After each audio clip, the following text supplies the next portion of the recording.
Bonjour tout le monde, alors aujourd'hui on va parler de Rebecca, mais pas la version viennoise, la version londonienne que j'ai été voir le week-end dernier. Alors ouais, je suis dans un autre décor parce que bêtement je me suis rendu compte que j'avais oublié de faire le résumé de la pièce. Alors vite fait Rebecca, de quoi ça parle? C'est l'histoire d'une jeune fille qui rencontre Maxime de Winter qui vient de perdre sa femme Rebecca. Mais le truc, c'est que la jeune fille et Maxime finissent par tellement s'apprécier qu'ils se marient. Seulement, Rebecca est morte il n'y a pas si longtemps que ça, et quand elle arrive à Manderley, donc le fameux domaine de Maxime de Winter qui est assez populaire, bah, elle se rend compte que l'ombre de Rebecca est toujours là.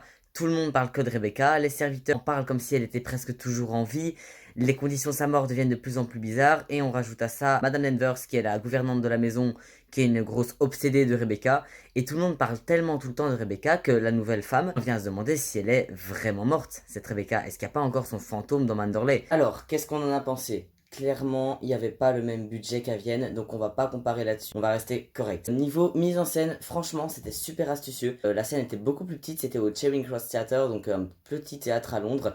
J'avais peur de ce qu'ils allaient faire, étant donné qu'il y a beaucoup de changements de scène. Ils ont fait un truc très très astucieux. Il y avait des espèces de panneaux sur scène qui pouvaient s'ouvrir comme les pages d'un livre et qui pouvaient bouger dans l'espace à leur guise. Ce qui fait qu'il y avait beaucoup de changements de scène qui se faisaient très naturellement, donc ça c'était très très chouette. Un truc que j'ai un peu moins aimé avec la mise en scène, c'est un petit détail, mais au tout début, quand elle rencontre Maxime à Monte Carlo, où ils vont sur une espèce de crique près d'une montagne, là, ils ont disposé les tables et les chaises dans l'hôtel, c'est pour donner l'impression qu'ils sont ailleurs.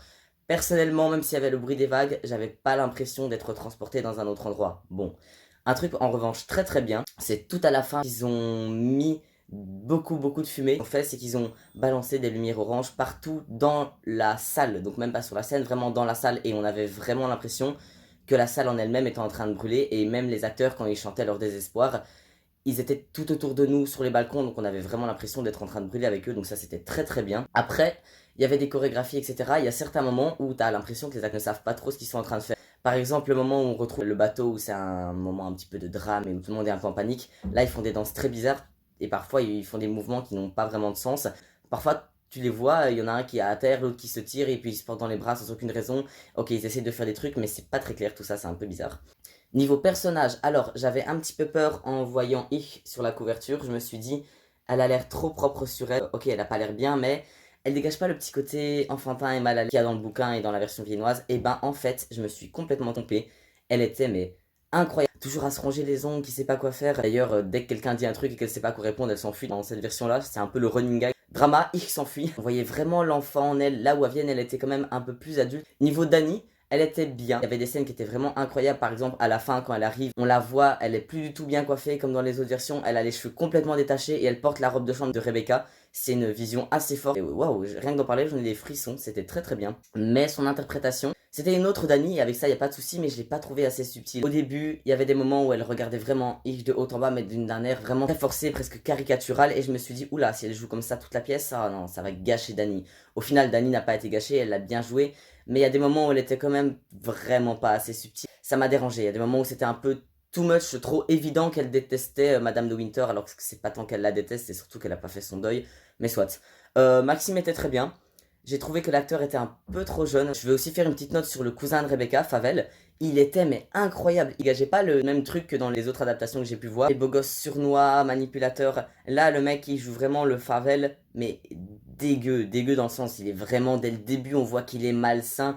Et ce que j'aime bien, c'est qu'ils ont rajouté l'air de sa chanson au tout début, quand on le voit la première fois dans la chambre de Rebecca avec Danny. Plus ou moins au milieu, quand il y a ce fameux drama sur la plage où il est là en disant « Oh, moi j'adore le drama », et il dit ça sur l'air de sa chanson principale, qui est une chanson très très cynique qui arrive plus tard dans la pièce. D'ailleurs, à la fin, c'est un de ceux que les gens ont le plus acclamé. Voilà, sinon, dans sa globalité, c'était bien. Il y a plein de passages pas tellement utiles qu'ils ont passés, qu'ils ont mis différemment. Certains que j'ai un peu moins aimés et d'autres que j'ai vraiment bien aimés. De manière globale, les personnages un peu moins subtils que dans la version originale, mais sans que ce soit dérangeant. Les places sont vraiment pas chères vu que c'est pas une grosse production. Donc si vous êtes à Londres, franchement, allez la voir. Je ferai peut-être un musical reaction dessus. Je sais pas trop encore, je verrai.